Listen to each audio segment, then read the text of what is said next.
you are doing well. I'm happy to be with you for the third lecture, and I wish you have my voice and my video and also the presentation. I'm going to give an introduction and some basic concepts that we talked about, reviewing them.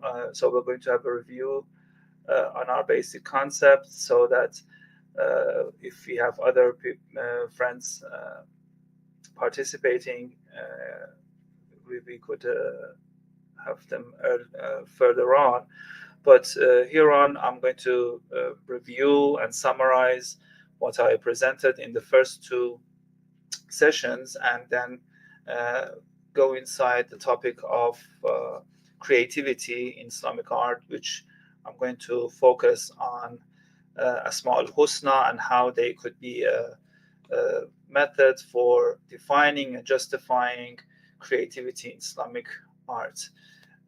Actually, I started my talk 2 weeks ago, focusing on how Islamic art concepts are analyzed and could be read from a sacred and symbolic approach. And by this, I mean, if we want to analyze the concepts of Islamic art from a point of view of Sharia or the legal law of Islam, or if we want to analyze Islamic art from the point of philosophy and hikmah, or more contemporary, if we analyze Islamic art from aesthetics point of view, which is a modern concept starting with Baumgarten in the West, we will have problems, and we could not get to a good standing points, and our foundations will have problems. So as a result, we decide to put our paradigm and our approach founded on the irfan or the mysticism of Islamic art, and reading Islamic art from the point of view of mysticism can give us a lot of possibilities into finding and defining concepts. So in the first session, I came up with the concepts of, let's say, the sacred, muqaddas, and quddus, and then the concepts of the secret, raz in Farsi, or mastur, and veiled, and then we have the hijab, and then we have the concept of unveiled, or let's say tajalli in Islamic art, which are the key concepts of analyzing Islamic art.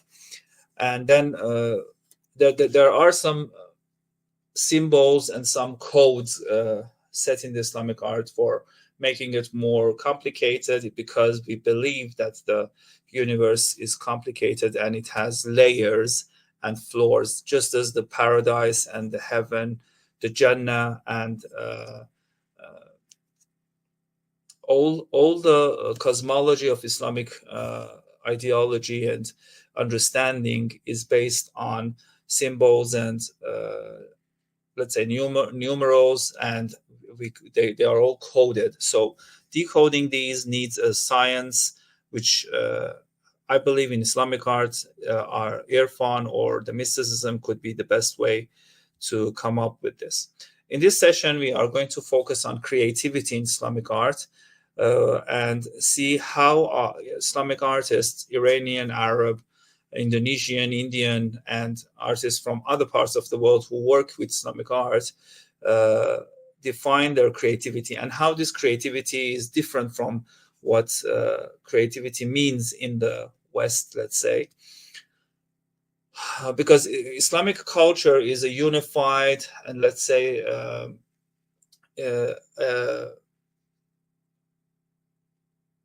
harmonized culture, let's say. It's completely in harmony with each part of its corpus or body. So it's a unified whole, and each part plays its important role in the formation of the creations in the Islamic culture. So my thesis here, as my concluding topic and parts in my talk, would be focused on Asmāʼ al-Ḥusnā. I believe that for unveiling creativity in Islamic art, we need a mystical approach, completely a scientific way of, let's say, understanding of how Islamic art could be understood. So Asmāʼ al-Ḥusnā, I believe, is the source of creativity and the formation of Islamic art. In other words, Islamic art draws inspiration from Asmāʼ al-Ḥusnā, reflecting the divine attributes and fostering a unique approach to creativity. Let's see how this thesis or this claim could be justified and could be defended by focusing on the concept. First of all, let me give you a definition of the Asmāʼ al-Ḥusnā, or the names of Allah. The term Asmāʼ al-Ḥusnā literally means the most beautiful names, which isn't one of the traditionally accepted attributes which come from different parts of the Islamic culture. They are believed to be to reflect the multifaceted attributes of the God and the one and only God in Islam. So the first pillar of Islam is Iman, or faith, and in this belief of Allah, Iman is where a Muslim believes in Allah in accordance with his beautiful names and attributes. So these 99 names, or the Asmāʼ al-Ḥusnā, play a crucial role in the formation of faith in Islam. Especially, I'm talking, as I told you, in mystical and let's say the irfan approach towards Islam. Okay, so here I have to tell you about the foundations of this Asmāʼ al-Ḥusnā. We believe that the foundation of Asmāʼ al-Ḥusnā is based on the concepts which are rooted in the Holy Quran, and I will later on show you which we have a direct notification of Asmāʼ al-Ḥusnā, and how Allah also believes that these attributions of Allah are important in understanding and forming Islamic culture. So it's rooted in the Holy Quran, in the Ahadith, or what we have the sayings and actions of the Prophet Muhammad, peace be upon him. Then we have the tafasir, or the interpretations of the Holy Quran, which are given by the fuqaha, or the let's say the most referred and referenced interpreters of the Islamic texts, which are both the Holy Quran and the Ahadith, which are by the Prophet, the Imam, or important figures of the Islamic culture.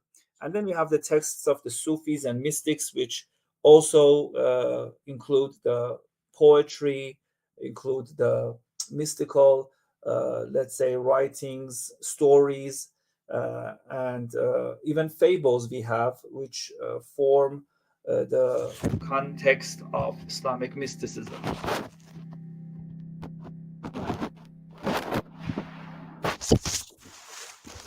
Why are the Asmāʼ al-Ḥusnā important in... Oh, before that, let me start with Asmāʼ al-Ḥusnā in the Holy Quran. The most important three ayahs, we have 4 or 5 or different ayahs or verses in the Holy Quran referring to the Asmāʼ al-Ḥusnā. The most important one is وَلِلَّهُ الْأَسْمَاءُ الْحُسْنَى. So Allah himself states and quotes that and to Allah belong the best name, so invoke him by them. Okay, فَادْعُوهُ بِهَا. And these Asmāʼ al-Ḥusnā are again repeated in different parts. We have in this verse, Allahu la ilaha illa huwa lahu al-Asmāʼ al-Ḥusnā. Allah, who there is no deity except him, to him belong the best names.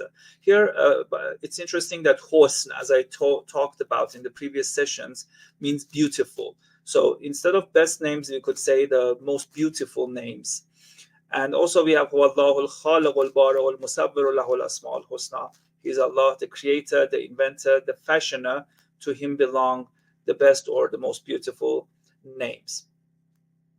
So also in the hadith, I just give you one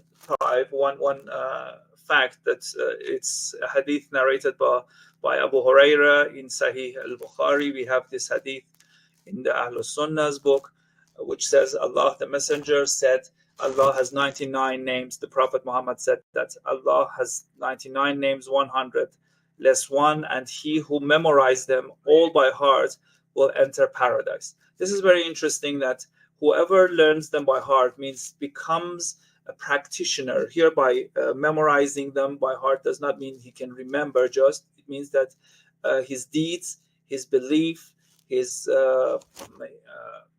actions are in the path of the names of Allah. So this shows us how important and how significant the Asmāʼ al-Ḥusnā are. That is why I'm going to talk about the significance of Asmāʼ al-Ḥusnā. And here we have, they are important because they are a comprehensive summary of Allah's essence, qualities, and actions. Desired, let's say, qualities, actions, and senses, and also they weave together the fabric of Islamic theology, spirituality, or mysticism, and daily life.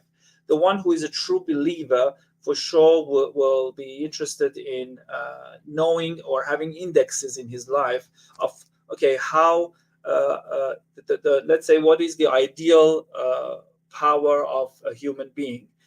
So this lifestyle could be found in the Asmāʼ al-Ḥusnā, and the daily life, or let's say lifestyle of a Muslim, could be indexed and defined by Asmāʼ al-Ḥusnā. As I have stated here, understanding and reflecting on these names, a Muslim seeks to develop a deeper relationship with Allah. So by getting close and being a part of these, let's say, Asmāʼ al-Ḥusnā, you become you have a deeper relationship with Allah the Almighty, foster a sense of intimacy and devotion, and cultivate a greater awareness of the divine presence in their lives.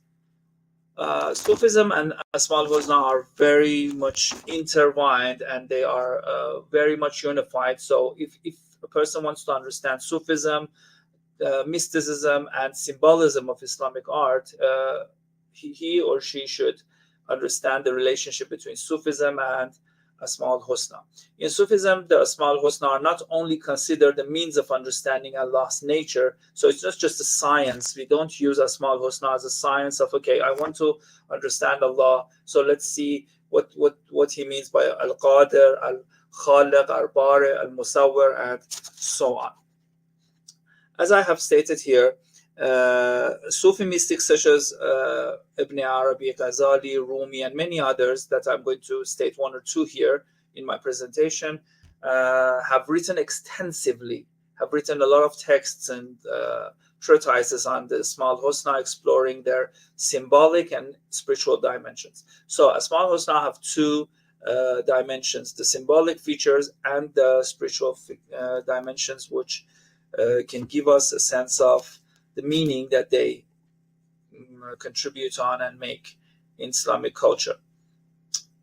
First, I'm going to go to the most important figure whose books, Futuhat al-Makkiyah and other books, are focused on, and he is one of the greatest, let's say, important people who have, let's say, justified Asmāʼ al-Ḥusnā and their importance. I'm going to give a summary because Asmāʼ al-Ḥusnā in Ibn Arabi's approach is so deep, so wide, that its analysis is going to take many sessions. But in 2 slides, I'm going to just give you a glimpse, just a view of how Ibn Arabi's Asmāʼ al-Ḥusnā is justified. From a theological dimension, we understand that he believes divine attributes or divine names of Allah manifest the essence of Allah. Okay, they are also the window to the absolute divine or reality, or al-Haq. So if you want to have a view towards the Haqiqah or the truth of Allah, the one and only way is towards his attributions or names. They are interconnected expressions of divine unity. So these Asmāʼ al-Ḥusnā are kind of wahdatul wujud, as we talked in previous sessions, that It's like the unity of Allah is made into as many fractions and, let's say, parts that a person can imagine, and each part or each element or each zarra, we say in Islamic culture, is has a sense and light and a sense of Allah in it. Then, in cosmological perspective, each name represents a channel of divine manifestation or tajalli. Then the creation emerges through these divine names. Okay, why have I bold this creation emerges through these divine names? Because this is a key for understanding creativity. So if we want to understand creation and creativity as an adjective of the verb creation, or create and the name of creation. So what happens here is creation in the idea and mind and approach of Ibn Arabi, it emerges through the divine names. Names are both transcendent and eminent principles, he believes. Then the spiritual hermeneutics of Asmāʼ al-Ḥusnā in Ibn Arabi shows that names are not static labels, but dynamic spiritual pathways.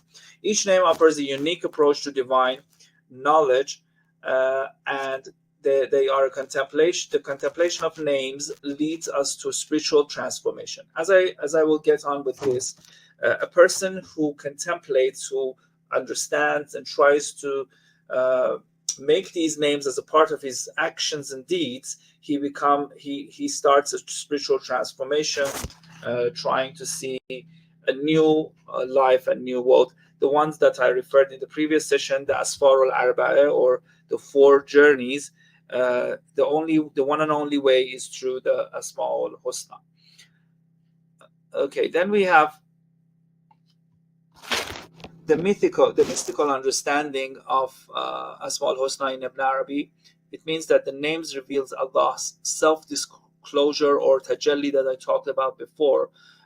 They show that they are a way that Allah shows himself by himself. Okay, so this is a self-disclosure or tajalli. Then it represents the relationship between the absolute and the relative. So how the essence of Allah, which is an absolute essence, shows itself in relativity and plurality, is through the Asmāʼ al-Ḥusnā, which they are in various forms, but they are all one when they unify. They provide a mystical map for understanding divine human interaction. So if you want to interact with the spiritual world, we have to go through this interaction through Asmāʼ al-Ḥusnā.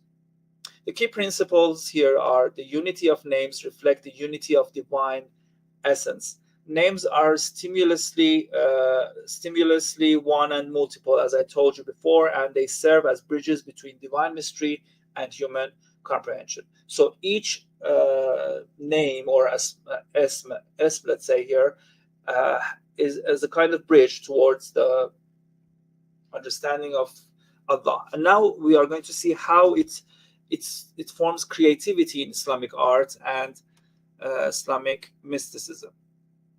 Okay, one of the important figures here that I have studied his work is Abul Qasim Garakani or Gorakani. He's the instructor of, let me see if you have, I don't have the slide. Yes. Gorakani, he's buried in Torbat Haydari in Iran, and he's known to be the Murshid or the instructor of Abu Sa'id al-Khair, one of the most important mystics and Sufis of the whole time, and Abul Hasan Kharagani. His name is mentioned by Attar, and we have a lot of references to him, and even his relationship to Ferdowsi and being one of the teachers of Ferdowsi is also mentioned in different texts. He believes that the 99 names of God, the blessed and the exalted, become the tributes of the traveling servant, the spiritual seeker, while they are still on the path of the spiritual journey, even before attaining the rank of union. So what he means is that, okay, I want to start a journey towards understanding and meeting Allah as the final or end goal, and I have to go through these attributions and these 99 names as I decide to start this travel and become a seeker of the truth, or let's say a traveling servant. From the time I decide I have become blessed, I have become a part of these attributes myself. This is very deep, by the way. As a result of this, now how this statement by Abul Qasim Ghorakhani attributes to the Islamic art and creativity. The first one, I believe, is the embodiment of divine attributes. These 99 names represent God's attributes, as we said, like beauty, mercy, knowledge, power. And as a result, the artist, striving to create beautiful and meaningful art, is attempting to reflect and embody these attributions. The artistic process becomes a path of self-improvement. This is very interesting, that I, as an artist, if I want to make Islamic art and spiritual or mystic art, the time that I start working with these concepts and materials, just as Abul Qasim Ghorakhani says, I am in a spiritual journey through art, and I have embodied the divine attributes. So as a result, the creativity and art become a kind of zikr for a person who is an artist and is trying to focus on, let's say, Islamic mysticism and Islamic formation. This zikr or remembrance is the act of creating art infused with intention and spiritual awareness. It becomes a form of zikr, as I told you. The artist is constantly engaging with the divine attributes they are trying to express, resulting in a meditative and spiritually enriching experience. And the last one, which is revealing the divine, in Islamic art, as its core, isn't just about aesthetics, it's about revealing the beauty and the majesty of God. I said in the previous session that Muslim artists' main goal and aim is to unveil the beauties of Allah through their, let's say, through their work of art. So these Islamic works of art are revealing the divine, and each work could be a revelation of one of these attributions or the names of Allah or the Asmāʼ al-Ḥusnā. Okay, from this part, I'm going to open up some of the names, about 5 or 6 of them I'm going to focus on. But in the meanwhile, when I'm analyzing Islamic artworks, I'm going to show you how these names of or isms are reflected in Islamic works of art, calligraphy, architecture, and even the patterns. But let's go on with 5 or 6 of them to see how each of these asma are related to creativity. The first one, which is the al-Khaliq, or the creator. The Khaliq, the name, directly relates to the concept of creation and creativity. And in Islamic mysticism, Allah is the al-Khaliq. He's the ultimate source of all creation. The name inspires artists to emulate the divine creativity by creating art that reflects the beauty and complexity of the world. Okay, so Shahrzad has sent me a text that he's going to arrive around in 5 or 10 minutes, inshallah. So what is this Al-Khaliq's name of Allah? It's the source of all creativity.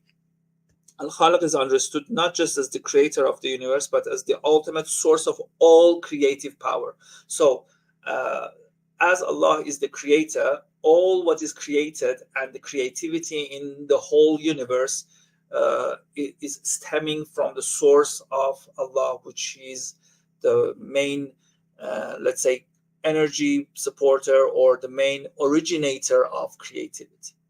The imitation of God is what happens in Al-Khaliq. So the name Al-Khaliq shows that a person who is a creative artist, he has to imitate the God in creation. Also, the manifestation of the divine attributes or tajalli that I referred to. A person who is inclined towards being an al-Khaliq or creator, by being creative, he brings tajalli and manifestation in his works of art. Here, creative acts are a kind of the creative acts are a kind of worshipping. It's a kind of ibadah. So whatever I create, I am worshipping, or I am doing the ibadah towards Allah. For Sufis, creative acts can be a form of worship when performed with the awareness of the divine source. Creative works become a way of expressing gratitude, devotion, and connection to the creator. The artwork, the written word, the invention all become avenues for expressing the divine within. The last one, or nafkha, or the divine breath, is that when in Sufis tradition, connecting to the al-Khaliq connects you to the concept of the divine breath of Allah, the life-giving force that animates creation. Human creativity is therefore seen as a channeling of this divine breath, okay? A participation in the life-giving creative force of the universe. So this is how al-Khaliq, the creator, is attributed and connected and affiliated with creativity in Islamic art from a mystic and Sufic point of view. The next one, al-Bari, al-Khaliq al-Bari, the next one, the evolver. This name signifies the ability to evolve and develop. So evolution and development is another factor which a creative person has to have. And in the context of art, it encourages innovation and the evolution of artistic styles and forms, reflecting the dynamic nature of creation. Some of the features of al-Bari is continuous creation, which we call it khalq mudam, instant or continuous creation. It means that the universe isn't a finished product by a constant, but a constantly evolving system. This resonates with the ever-changing nature of artistic and creative expression. Human creativity, therefore, is viewed as a participation in the continuous divine evolution. The next one, transformation and refinement. Al-Bari suggests the process of refinement and shaping. The raw material of existence is constantly being molded and transformed into a new material or emotions, and transforming them into something new and meaningful. So the artist should have the feature or the name or the characteristic of being al-Bari in order to make a creative work of art. The potentiality and possibility of al-Bari, the evolver, brings us the inheritance of creativity, which is rooted in this name of Allah. This resonates with the boundless potential for human creativity. Every creative act opens up new avenues of expression and exploration, reflecting the ever-expanding possibilities inherent in the divine creative act. Also, al-Bari, this name of Allah, is also beyond the physical. The creative power of al-Bari isn't limited to the physical world. It extends to the spiritual and ethical realms. This suggests that human creativity can extend beyond material. Okay, so this being beyond the physical, or al-Bari in Islamic context, is much more than just physical creation and physical evolution and development. It's the development of the soul, the development of the spirit, and the creation of meaningful structures. Our creative acts can shape not just objects, but also values and realities. This is mind-blowing about Islamic art, that an artist is not only just making and transforming material, but also going beyond the physical and giving objects spiritual, meaningful being to them. And then, as I told you, the spiritual growth through creation. The mufassirin, or the interpreters of Asmāʼ al-Ḥusnā, believe that a person, an artist, or a spiritual path taker, here I'm using the artist as a spiritual seeker, goes through a creation through al-Bari and as he's evolving, he's from stage to stage and becoming more and more creative. Okay, the next one, which is one of the most important features of art, as we all know, is the al-musawwir, or the fashioner, or the person or anyone who gives face or image to anything is called musawwir. The name emphasizes the aspect of creating forms and shapes, which is direct call to artists to engage in the formation of beautiful and meaningful designs. In Islamic art, this is reflected in intricate geometric patterns and calligraphy. I'm going to talk about this later on, okay? Now, creativity in the name or the attribution of al-musawwir is both inner and outer, shaping the inner format and the outer format of any limited form. So al-musawwir isn't limited to shaping the physical world. It encompasses the inner spiritual realm as well. Sufis see this as reflection of the human creative process, which shapes not only external forms like painting, sculptures, and writing, but also inner states of being, such as thoughts, emotions, and spiritual character. The artist shapes clay, but also shapes their own soul through the creative process. The next one is the divine blueprint, and by this I mean the act of fashioning. The act of fashioning implies a blueprint or plan. While acknowledging divine omnipotence, Sufis might interpret this as suggesting an underlying order or pattern to creation, which artists partially perceived emulate in their work. The artist, in a sense, collaborates with the divine blueprint, translating a perceived aspect of it into tangible forms. By this I mean that Allah the Almighty, Salam Shahrzad, I'm happy that we have you. سلام دکتر یزدی. خوبی؟ خسته نباشید. شکرتون. امیدوارم که صحت و سلامت شاید باشید. خب برگردم به al-musawwir. Going back to al-musawwir and how the musawwir makes refinement and perfection. The al-musawwir is the word fashioning suggests the process of refinement and perfection. Raw materials and are transformed into beautiful and functional forms. This resonates with the nature of artistic creation. The artist constantly refines and improves their work, which is creativity here. By this I mean creativity, striving for excellence and reflecting the divine effort in shaping creation. The next one is the manifestation of the divine, or tajalli, as I told you. Whenever we give a surah or a shape or a form to anything, we are going through tajalli. So the difference between Islamic creativity and Western creativity is that the artist sees himself as a person who gives tajalli to a feature of the Allah Jalla wa Jalala, and his attributions as a manifestation of the divine by giving surah or form. And the next one is the symbolism and metaphor. Sufis often use symbolism and metaphor, and al-musawwir highlights the power of shaping symbols and metaphors to convey deeper spiritual meanings. The artist, through their creative choice, can fashion symbols that evoke spiritual truth and emotional responses, participating in a form of divine communication. Let's go to the next one, the al-Hakim, Wallahu al-Hakim.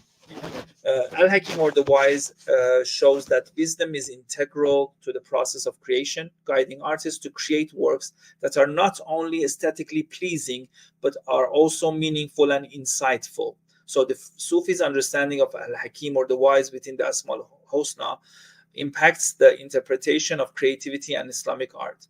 It shows wisdom as the foundation of creation. So any artist who makes any work of art, he's wise, he uses wisdom, and he's al-Hakim. So, for example, for Ferdowsi as a poet, we have Hakim Abul Qasim Ferdowsi. He's a poet, but he's Hakim. He's not a philosopher, but through this wisdom, which is a name of Allah, we understand that he's creating words which are not only just aesthetically beautiful, but are also insightful and meaningful. They are ways of understanding the divine order. Al-Hakim represents the divine order and purpose behind creation. Islamic art often reflects this by striving to capture the harmony and balance and express this underlying order through their art, thereby revealing the wisdom embedded within the creation. Symbolic representation of wisdom is also another feature of Al-Hakim. Islamic art frequently employs symbolism and allegory to convey deeper meanings. The artist, guided by the Al-Hakim, so Al-Hakim shows the way to the artist, and the artist also becomes a Hakim himself, as I said, use these symbols to express complex spiritual truth. If you remember in the last session, I told you about, again, the 4 journeys, or safar, or asfar arba'a, and in these journeys that the seeker or the truth finder, let's say, takes action towards God. When he gets inside Allah, when he wants to translate the journey of being in Allah, with Allah, back to people or khalq, he needs to use codes and symbols to represent it, because he has got the wisdom of Allah when he was in this journey. And this balance and proportion should be completely in its correct place in order to make a Islamic art as a kind of hikmah, or guided by the Al-Hakim. The intentional creativity is that the Sufis perspective suggests that creativity guided by wisdom is intentional and purposeful. It's not merely a random expression, but a conscious act of reflecting and revealing divine wisdom. It's not just that you are inspired, you get an idea, and wow, I'm an artist. What you get, the inspiration you get, okay, or according to one of my professors, getting this blink in a blink of an eye is the wisdom which pours into the mind and soul of the artist, and this is the spiritual insight, which is the hikmah, or the name of Al-Hakim, guiding the artist. The next one is the Al-Muhayman. This name implies the guardian implies a comprehensive concern for balance and harmony and coherence. These are the main 3 important rules of Islamic art. In the creative realm, it suggests a watchful oversight, ensuring that the artist's work remains anchored in spiritual guidance and conformity to divine principles. I just go very quickly through this so that we could get to the Islamic art works.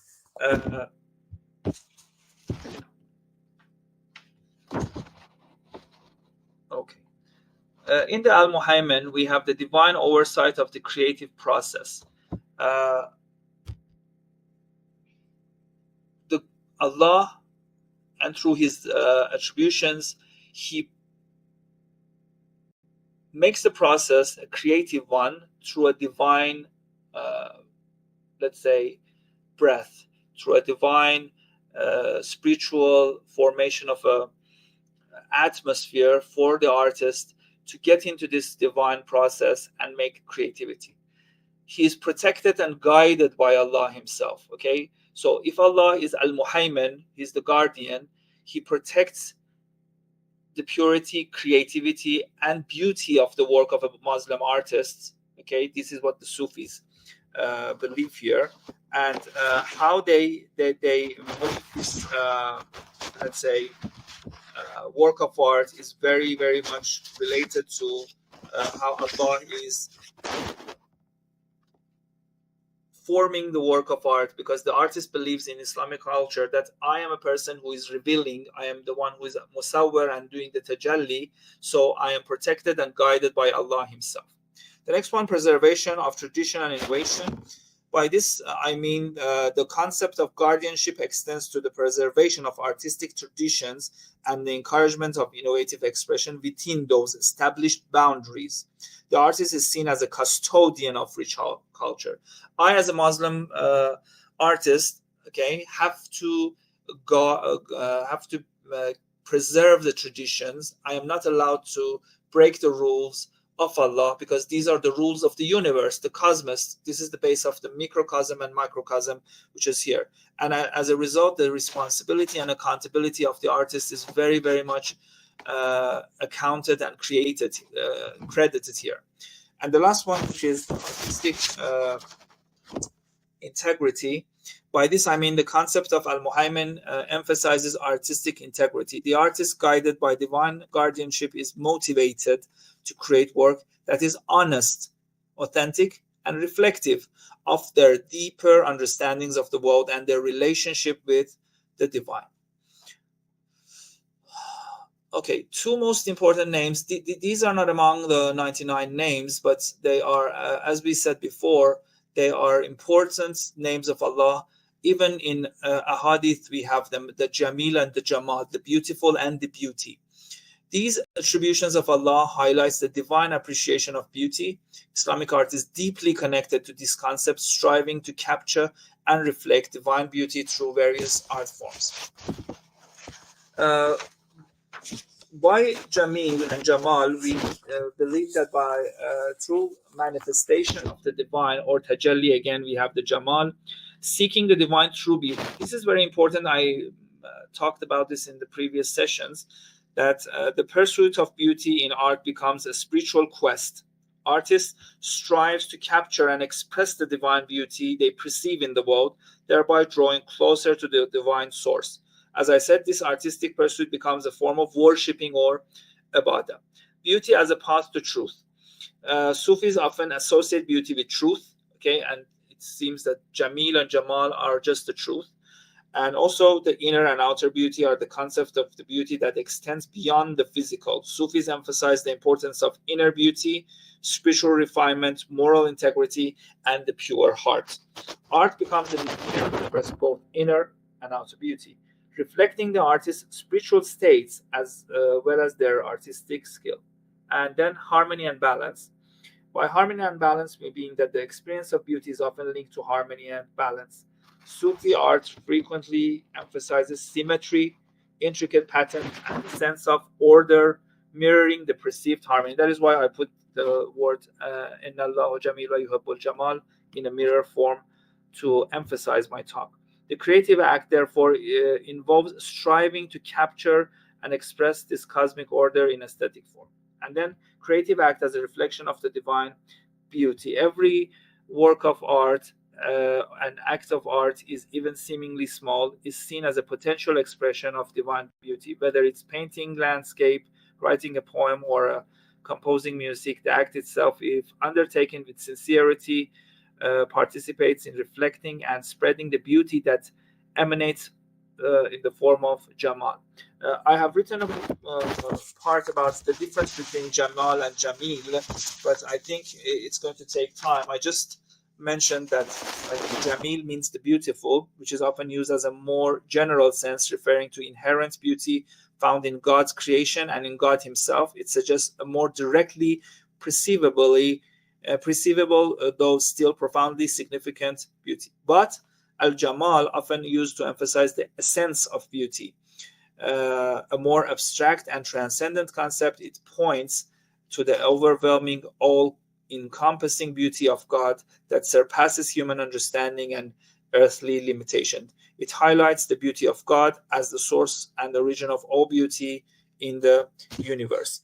And they are combined. It's very interesting that in Sufi texts, they are combined with al-Khaliq. For example, if we combine al-Khaliq and al-Jamil, the pairing emphasizes the aesthetic aspect of creation. God as al-Khaliq creates and results is inherently beautiful, al-Jamil. And if we have al-Khaliq and al-Jamal, here it emphasizes the transcendence and spiritual aspects of creation. God as al-Khaliq creates not just physical beauty, but a profound, overwhelming beauty that lies beyond the sensory perception. Let's get into Islamic art in a few minutes. And in 4 more slides, I'm going to analyze the Islamic art in geometric and floral, vegetal formations, architecture, and also let's say architecture, which I have brought a picture from an example from Russia for the finishing part of my talk. The geometric abstraction are intricate patterns. They have symmetry and are elaborate geometric designs which derive from the Asmāʼ al-Ḥusnā's representation of Allah's boundless precision and order. Okay, they are very precise and they have the order. In Islamic architecture, Islamic painting, Islamic, let's say, works of art, we always see how Asmā are reflected in geometry. How? Which are the most important Asmāʼ al-Ḥusnā? Al-Muhaymin, the guardian or overseer. I talked about it before. Al-Hakim, the wise. Al-Bari, the beneficent or the doer of good. And Latif. Okay, I talked about Al-Latif a little bit. I didn't talk about it, so I just open it up a little. It's the subtle, the gentle. The often subtle complexities within geometric designs begin with simple, repeated shapes, point to the subtle and intricate nature of God's creation. In Islamic architecture, Islamic painting, Islamic tile work, metal work, woodwork, we see these geometry is abstractions of geometry very intricately intertwined. So it could be a representation of the name of Al-Latif, and this shows the creativity of the artist. And then the Al-Quddus, which shows the purity and perfection, as I talked about it in the first session of Al-Quddus, which is one of the most important names of Allah, is often associated with geometric abstraction and the holiness of Allah. It shows there is no imperfection, and the forms reflect the striving towards divine purity and perfection, as I told you, Al-Quddus. Then we have the floral patterns, and how floral patterns in Islamic tile work, in Islamic miniature paintings, and as motifs are deeply connected to several Asmāʼ al-Ḥusnā, reflecting their beauties. Okay, the first one is Al-Hayy. As we know, the vegetation and the floral patterns are a form of showing the life. So one of the names of Allah is Al-Hayy, the ever-living, and in Arabic it shows life and growth. So greenery and flowers and patterns related to nature are associated with the name of Allah, Al-Hayy. Al-Bari, I told you about it before. Al-Badi also here shows that the sheer diversity and variety of floral and foliate forms, each with its unique characteristics and beauty, reflect the creativity and inventive power of God. The artist, in their interpretation of these natural forms, becomes a participant in celebrating these divine creativities. And Al-Quddus, the holy, shows how these stylized floral forms are a form of the holy paradise, and creativity forms here through floral patterns by these Asmāʼ al-Ḥusnā. As I told you, this is my theory, and I've been working on it, and inshallah I will try to publish a paper on this, because it's a very important argument about Islamic art and how it can form the understanding of Islamic art as a form of reflection of the Asmāʼ al-Ḥusnā. In Islamic calligraphy, it also embodies the significance and conveying the importance of scriptural knowledge and elegant composition. So here we have 2 points. The knowledge, so for sure, al-mu'allim, al-alim, okay, and al-alim, these are the names of Allah which refer to calligraphy and elegant compositions. The first one, as I have written here, some of them here I just mention for you to get a more glimpse of it, like al-Sami. The calligraphy in its delicate and flowing moments can be seen as a form of silent communication, a visual expression that speaks volumes without words. This resonates with the all-hearing attribute of God, who hears even the unspoken prayers and intentions of the heart. A lot of Sufis believe Allah is the one who hears what is not heard. From the hearts, you can hear from your hearts. Okay, as I said here, calligraphy is a silent form of the words of Allah. Or here we have part of calligraphy in different forms: Kufi, we call it Bannai, Ma'gali, and different forms in Isfahan. It has all parts of the Holy Quran, poetry in it. In the middle of this shape, we have in the center this pattern. We have the name of Allah, Muhammad, and Ali. Another name which is attributed by this is the Al-Hakim. Al-Hakim shows the balance, harmony, and intricate detail inherent in beautiful calligraphy.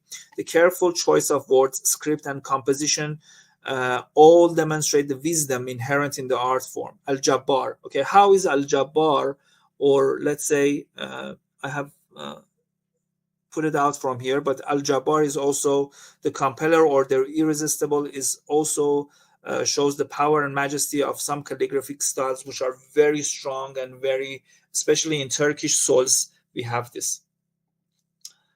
Okay, let me finish by going to Moscow. Inshallah, I visit this mosque one day. It's I think the main mosque of Moscow, Shahzad. Is it true? It's the Cathedral Mosque of Moscow. Am I right? Yes. Adil can give precise details about it. Sure. So what happens? I was fascinated by the architecture and also the interior design of the mosque and many other mosques. When you look at them, okay, the question is, how is this majestic architecture of mosques and other Islamic structures? How do they resonate Asmāʼ al-Ḥusnā? I believe they are reflecting the divine attributes manifested in their design, construction, and functional. Functional are several forms. The rest of the text is missed here. Anyway, the names which are reflected in the architecture of Islamic art, especially in mosques.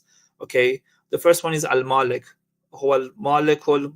And in the Holy Quran, we have Al-Malik a lot, okay?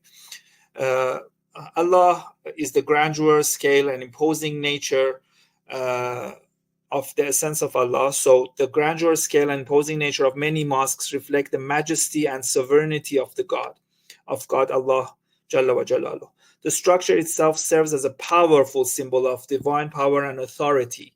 Mosques, especially the Jame mosques or the grand mosques, represent the grandeur, as I said, and the divine power and authority of Allah.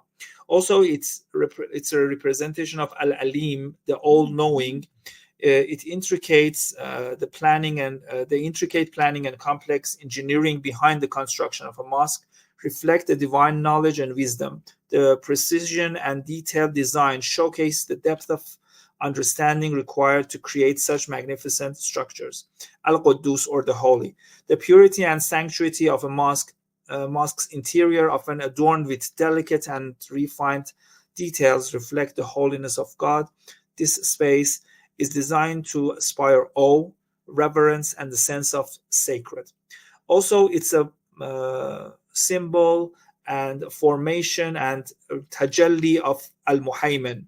The protective and encompassing nature of the mosque structures offer sheltering and space for spiritual reflection, reflects God's guardianship and protection of his people. There's an interesting point, a lot of my friends in Iran might know that mosques are secured spaces that even if a person, a murderer, okay, if a criminal enters a mosque, he could not be arrested until he is inside the mosque. So he's, he's been protected and safe and secured by Allah till the time he leaves the mosque. Allah is the Al-Fattah, the opener, the doors and entrances of mosques, leading to a space for prayer and communion, symbolize God's opening of the way to spiritual enlightenment and connection with the divine. Al-Bari, again, the provision of a space for communal worship and spiritual growth, reflects God's beneficence and generosity towards his people. The mosque is a gift provided for the spiritual well-being of the community. And the last one, al-basit, al-adl, also I told you, the design of the mosque is based on adl, means justice. All the design is completely justified and in let's say harmonial correspondence to each other. And the last one, al-basit, who is the expander, the spacious and openness of some mosques designs, particularly those incorporating courtyards or open areas, can reflect the expansive of God's power and the limitless nature of the divine. In my concluding mark, I want to say that these names do not merely describe the art and architecture of Islamic world. They give light to the divine attributes, and Islamic art, especially that of mosques and calligraphy, represents God's majesty, power, and Asmāʼ or attributes. These designs, constructions, and functions of buildings and also artworks are carefully constructed to reflect and express the spiritual essence of Islam, making them not just works of art, but works of creativity and justifying the meaning of creativity in Islamic art. Thank you for listening, and I hope that thank you very much, Dr. Yazdi. So you're welcome. Dear listeners, there's questions can be asked in the chat room or by raising your hand. I see that Siavush raised. If you have a question, you can. Except if he has not questions like the previous session, can you read the Russian messages? There's a message from Adil about the connection. So I did have a question. Thank you so much, dear Dr. Yazdi, for a great presentation. It was fascinating as always. I have a question. Dr. Samir Mahmoud says that the very first act of artistic creativity is salat, namaz. Can you explain it, please? Sure, but although you have to ask Dr. Samir Mahmoud, a great person, I love him, but we used his we used to be listening to his talk in Turkey, if I'm right, and actually the point that Dr. Mahmoud has made, Samir Mahmoud has made, I believe that it's actually salat or namaz is kind of unifying with the names of Allah. All right. As I said last session, that they also represent symbolic numbers. For example, when you are doing the sujood, 7 parts of your body have to connect with the ground. Okay. So these number 7 is very creative, Adelia, I believe, in the formation of the structure of the salat. Okay. You can see it's completely justified, that it's just like the Asmāʼ al-Ḥusnā that I said in the parts of mosques. Okay, it's completely based on adl. It's completely based on Allah is the just, al-adil, and everything is put in its correct pieces. It is completely based on what we see in, for example, al-Khaliq, person who is doing the namaz or salat, he's creating a new path towards and getting closer to the beauty of Allah. Also, as I said, like in al-Bari, it's a continuous creation. You are continuously in every salat creating a connection, going, coming back, and a kind of creativity in because creativity is going, coming, black parts, white parts, composition. And salat and namaz is a kind of creative composition, I believe. I hope Adelia is satisfied with my answer. There is another question from Maria. Thank you very much for a amazing lecture. Is it possible to get the paper you talked about? Yes, I have. It's in the finishing parts of the paper. I can share it with my friends via any means that you have, because I don't know how I can share it with you. Probably the Farsi part of the paper is going to be very published soon, but I could also give it to my friends in Russia to publish it in English or maybe in Russian, in other formats. Inshallah. So, is there another questions? Any other question? If there's no question, I hope you didn't get tired, and it was an interesting experience of having this webinar together. So, Dr. Yazdi, meeting new friends like you, Shahzad. Thank you very much. I would like to express my gratitude to you on behalf of Ibn Sina Foundation for the course you have read. Thank you very much. We appreciate it and good luck with your publications. Thank you very much. Thank you. Thank you very much. And inshallah, I hope we will meet in Iran again very soon.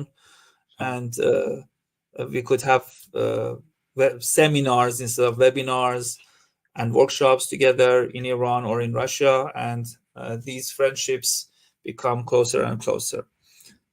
من هم متشکرم و امیدوارم که بتونیم در برنامه‌های بعدی از آموزه‌های شما هم ما استفاده کنیم و این دوستی‌ها بیشتر بشه. متشکرم.